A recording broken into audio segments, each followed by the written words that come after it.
changed the title a little bit. PECUSA soap opera was a Mexican novella. At AAR in 2022, I presented a paper called Evangelical Truth and Apostolic Order, a different look at the Reformed Mexican Church. I intended to identify the ways various groups can be seen in the various descriptions and decisions by the Episcopal Church regarding the Reformed Church in Mexico, and to identify the areas that clearly are non-negotiables for both the Episcopal Church in the U.S., such as bishops and a prayer book, or non-negotiable to the Church in Mexico, such as Mexican leadership. At that time, I used texts such as the Spirit of Missions, General Convention journals, letters that had been transcribed in Project Canterbury, and academic works by Cater, Cruz, and Martin. So those papers gave a particular sense that centers the Episcopal Church in the U.S. and centered the debacle of Bishop Riley. It is difficult to decenter Riley, but Riley was not the only issue the Mexican Church was dealing with. The Riley debacle was fuel for local opponents of the Mexican Church that went well beyond Riley himself. So I will present a historiographical shift from my prior reliance on official Episcopal Church records to a reading centered on local Mexican religious print culture, newspapers. These local texts give additional nuance by foregrounding Spanish-language religious newspapers, and I aim to illuminate how Mexican Episcopalians and Anglicans define themselves ecclesially, theologically, and nationally in their own terms. These newspapers do not merely report the developments, but they contest the external portrayals and construction of Mexican ecclesial identity that resists both the Roman Catholic hegemony in the U.S. and U.S. Protestant paternalism.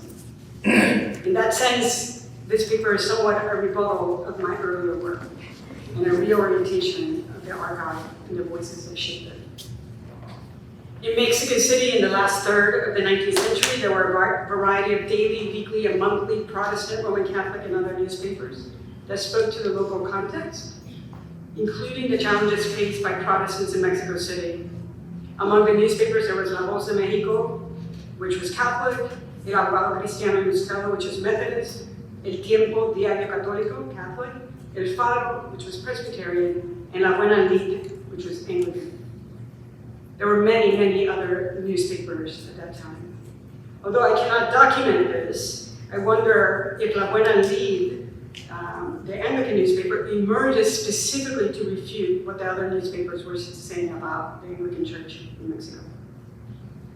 So they were narrating, it became clear to me that Anglicans in Mexico were narrating a story that corrected accusations of foreignness by other Protestants, and maintained a nuanced narrative of its relationship to PECUSA for the benefit of Episcopalians in the U.S., because they needed funding in the gift of the episcopate, and that corrected the role of Bishop Riley and established its own Mexican roots and continuity. I'm going to focus on events that are specific to 1891 to 1895. Just a little bit of information. So Riley was consecrated on June 24th, 1879, and he resigned as bishop in 1884, and he is removed completely as bishop in 1895. From 1884 to 1891, Bishop Riley was in the United States, but the first headline we hear is in 1891, El ex-obispo del Valle de México y sus adictos, the ex-bishop of the Valley of Mexico and his addicts, was the way he was referred, again enter the fray in Mexico City and reassert some sort of leadership. In April 1891, El Universal produced a letter from April 7th in an article titled The Sale of Temples. The letter from the ecclesiastical authority reminds the public that Riley had no recognized jurisdiction nor the right to use or sell the San Francisco and San Jose de Gracia temples, which are the two images on this slide. In August 1891, in Diario del Hogar, there's a notice that says the Protestant Bishop Riley, indicating that this gentleman, whom the presbyters of the synod of this capital made to resign, because of his bad management, the charge of the Iglesia de Jesús he was doing, has returned to our country and inaugurated his episcopal work in the ancient temple of San Francisco. This led the Mexican presbyters to circulate a pamphlet in which they made known to their supporters the motives for their ignorance of him, and he was forced to resign the Mexican episcopate again. So that Buena Lid is producing narratives that remind the public that he has no authority in Mexico City. In September of 1893, in La Buena Lid, the opening article is called La Protesta, a protest, by the secretary of the ecclesiastical body, which is reminding the readers that Riley resigned. This is a continual thing. He was removed from the list of active clergy, and more recently has asked for the degradation of this man for the reasons everyone knows, notwithstanding the current position of the ex-bishop of the Valley of Mexico, and notwithstanding the fact that he recognized the authority of the ecclesiastical body and the presiding bishop. 4 days ago, he dared to pretend to confer the order of deacons to 6 people, and is prepared to ordain them presbyters, treading on all his commitments, desconociendo all authority, in creating a system in the Mexican church. That particular issue goes on to not only protest the actions, condemn the actions, but it goes on to publish all of the previous documentation in which it proves that he has no authority in that church whatsoever. So it even goes on to quote, "This was unanimously agreed by the House of Bishops on October 23rd, 1883. Although Riley writes, notwithstanding that the Diocesan Synod of the Valley of Mexico had asked me through the Standing Commission to not retire from our work, nor resign the jurisdiction of said diocese, he still submitted his resignation on April 24, 1884. There are these competing narratives of authority in the place. Included in the supporting documentation, there's also a petition from 1891, where representatives of various congregations of the state of Hidalgo, the Valley of Mexico, and the capital, meeting at the Church of San Francisco on October 1st of the current year, determined unanimously and with great pleasure to name a special commission, fully authorized to take any measures necessary to reestablish the union between you and the siblings of our Lord Jesus Christ of the aforementioned congregations. So there's trying to be this reunification, but it is mentioned that Riley is not to have any authority in the new relationship. He cannot interfere in the Mexican church. In November 1893, there's another article on the Riley situations titled, "Still Mr. Riley." The article begins, instead of vindicating himself of the terrible charges that weigh heavy on him, he's losing time in publishing pamphlets in English to present himself as the champion of the Mexican church. Although these pamphlets were circulating in the United States, La Buena Lid refute Riley's allegations. A, that Bishop Lee was the one who asked for his resignation. 2, that his resignation was presented to the Mexican Commission. 3, that not all of the bishops were present. 4, that his resignation was not canonical because in it he offered to exercise his episcopal functions, if asked, and not constitutional because he was consecrated for a foreign church. And 5, that his resignation was not accepted canonically. It's really all BS. All this from the persons who had, this is so a quote, all this from the person who has the sickness of chronic lying, who stomps on everything, who speaks of everyone, who blames everyone, including the American church. Nevertheless, to it he directs his gaze with the few that surround him, in order to say that the bishops were the ones who greatly censured him. Skipping to February 1894 in La Buena Lid, it publishes, again, the official agreement that they had with Riley and his followers. Some people abusing of the name of the Mexican branch of the Catholic Church of our Lord Jesus Christ, calling themselves constitutional authorities of the same, had solicited money abroad for donations for Bishop Riley. So he's asking for money for his ministry, and the local church keeps asking itself to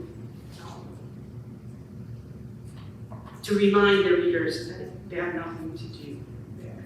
This is La Buena Lid is also connected to newspapers in the US, to the Churchman, to the Living Church, and has responded to all of these things. Bishop Riley is finally deposed, and he's stripped of all of his episcopal authority in November 1895. The second concern that they have is how to differentiate themselves from Christian groups, both Roman Catholic and Protestant. So in reading through La Buena Lid about Riley, we hear all this contestation as to the validity of their own origins and their own authority and leadership in the church.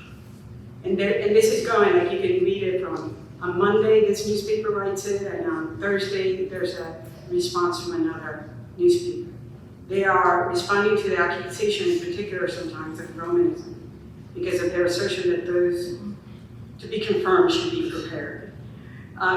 We're still dealing with that. Well, the disputes between Mexican Anglicans, Roman Catholics, and our Protestants were often framed in terms of ecclesial legitimacy or property. They were also theological, so charges of Romanism or sectarianism, often masked anxieties about theology, liturgics, and apostolic continuity.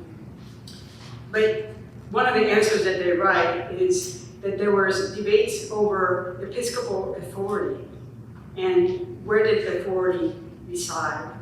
And the response from the Anglicans was in order to say we're both Catholic and Protestant. So the other part is the Mexican church was indigenous, not foreign. So what is the relationship of the church with the United States? So they were not trying to annex Mexico to the US. They wanted local leadership. So they are trying to refute the other histories that say how they came to be.